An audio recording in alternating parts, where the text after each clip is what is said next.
कबीर साहब कहते हैं, कबीर ये माया अटपटी सब गट आण अड़ी, किस किस को समझाऊं या कुएं भांग पड़ी।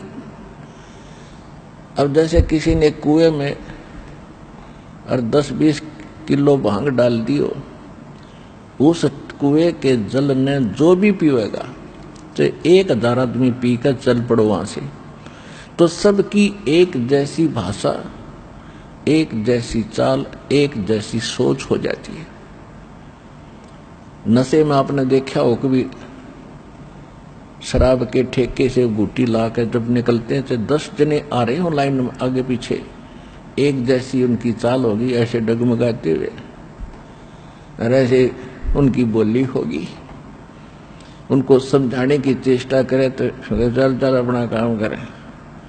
तो कहने का भाव यह है कि हमने ये काल की माया की घनी भांग पी रखी है। हमारे को कोई भी मिला है उसने यही ट्रेनिंग और ये शिक्षा दी है कि बेटा अपना करके खा, और देख उसने 2 कोठी बना ली, बेटा तू भी अपनी बढ़िया कोठी बना। रिश्तेदारी में जाते हैं वो भी पूछते हैं क्या करता है, आके अच्छा वाह भाई वाह, खूब तेन तो बहुत अच्छी कमाई करी, और फलाने के लड़के ने ऐसा कर लिया, उसने ऐसा बना लिया, 10 एकड़ जमीन खरीद ली।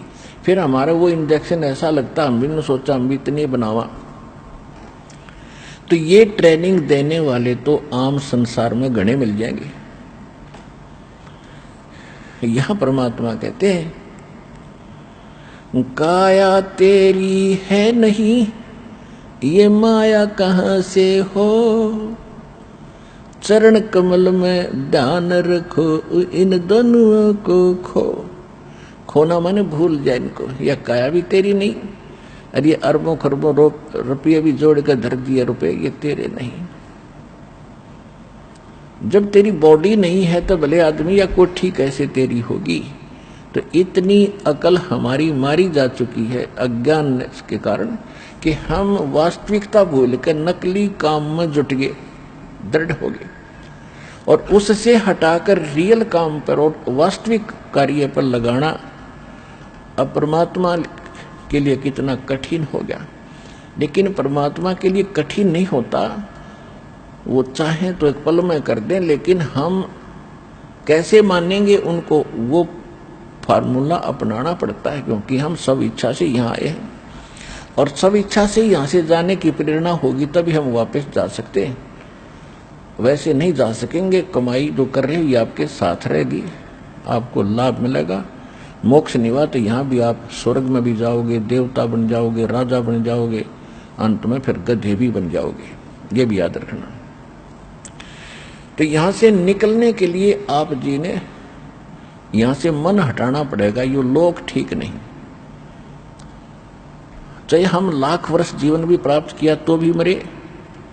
और आपके सामने आप देख रहे हो, आप क्योंकि हमारे ऊपर वो प्रेशर इतना है त्रिगुण में माया का कि हम रोज सत्संग भी सुनते हैं, हमें पता भी है, लेकिन हम विवश हैं। हम दैनिक कार्य भी इतने कुछ हमने अपने ऊपर लाद लिए, ये कुप्रथाएं, जिस कारण से हमें चैन ही नहीं। दिन रात माया जोड़ेंगे, फलाने का देना है, उसको ब्याह करना है, वो ऐसे करना है, कोठी बनाऊंगा, ऐसे करूंगा।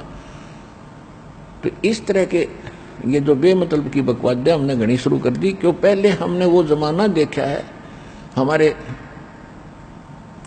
पूरे गांव के गांव में हमारे पिता, दादा, चाचा, ताऊ कभी कुर्ता पहनते थे, कभी नहीं पहनते थे। जैसा भी फटा पुराना मिल गया अपना काम से काम रखते थे। साधु जैसा जीवन दिया करते थे, कितनी शांति थी। और अब सब्र नहीं रहा इंसान के, 20-20 टाइप के कपड़े इधर लिए ठाके, पता नहीं कितना के बना लूं, बढ़िया जूते लाऊं 8-8 हजार के। बता कोई बात हुई है? अपना सिंपल वैसे रहे, जिसे कपड़े मिल जाए पहन, टाइम पास कर, निकल यहाँ से, पीछा छुड़वाओ। दूना भार सिर पर रखते जा रहे। तो ये धीरे धीरे हटेगी, क्योंकि दास देख रहा है 1960 से तो समझंदोगा हो गया था 9 वर्ष का। तो उसके बाद धीरे धीरे पता चला, आज जब इस समय खड़ा होकर के पिछला झांकता है दास कि इन 40-50 वर्ष के अंदर कितनी बिजली गिर गई। और जिसको हम विकास मानते हैं मानव का, वो भी खूब हुआ दिखाई देता। सारे एजुकेटेड हो गए, गिटमिट अंग्रेजी बोलने लगे, पहले संस्कृत बोलने वालों की महिमा थी, अब इंग्लिश बोलने वालों ने वो स्थान ले लिया। जो इंग्लिश में बोला हमने नो दिखाई तो देवता हो गया, बस बहुत बड़ा एजुकेटेड है। अब आज तो वो इंग्लिश बोल रहा सपाट खूब फराटेदार, और कल न बनेगा गधा, फिर कौन सी भाषा बोलेगा, होची होची, वो इंग्लिश भी भूलेगा। तो फिर तो वो हमने वो दिखा है, उन्हें वर्तमान दिखाई देता है। और परमात्मा भी हमारे को भविष्य दिखाना चाहते थे, हम वर्तमान में भूल गए बकवादों में। तो वो विद्वान नहीं है, उससे प्रभावित होने की कति आवश्यकता नहीं। वो तो रोजी रोटी तक सीमित प्राणी है, चाहे सारी पृथ्वी का राजा हो और कितना ही एजुकेटेड लगता हो। वो तो एक अन्य का व्यक्ति नहीं जो भक्ति नहीं करता, और भक्ति भी सत्य नहीं कर रहा। 3 लोक का राज जीव को जय कोई दे, और लाख बधाई क्या करे जा नहीं नाम तेने। अगर वो भक्ति नहीं करता और 3 लोक का भी राजा बन जाए, धिक्कार है। क्या बधाई दे रहा है ऐसे मूर्ख को जो भक्ति नहीं करता। हाँ, भक्ति करे, और भक्ति करेगा तो राजा भी एक नेक इंसान हो जाएगा। उसके दिल में दर्द होगा, दया होगी, भगवान से डर के कलम उठाओगा, चाहे राज जाओ चाहे रहो। और अब राक्षस बन गए, अपने राज के प्राप्त के लिए सेना मरवा डालते हैं। देखा पिछले पानीपत की पहली लड़ाई, पानीपत की दूसरी लड़ाई, घोटे जाते हम इतिहास पढ़ा करते ये गंदे। और हमने पढ़ना चाहिए था परमात्मा का इतिहास, भगवान की कथा। भगवान से डरने का कोई मार्ग हमें प्राप्त हो जिससे हम विकारों से रहित होते, भगवान से डरते, पाप ना करते। वो तो आसपास भी नहीं रहे हमारे। तो अब इसको रीसेट करने में कितना समय लगेगा? लगेगा बेशक, लेकिन होगा भी।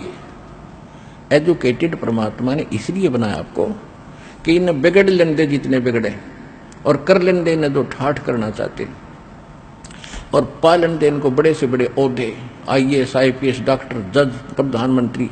फिर बताऊंगा आगे क्या बनेगा, तो इससे आगे क्या बनेगा वो मेरे से पूछ, क्या बनेगा।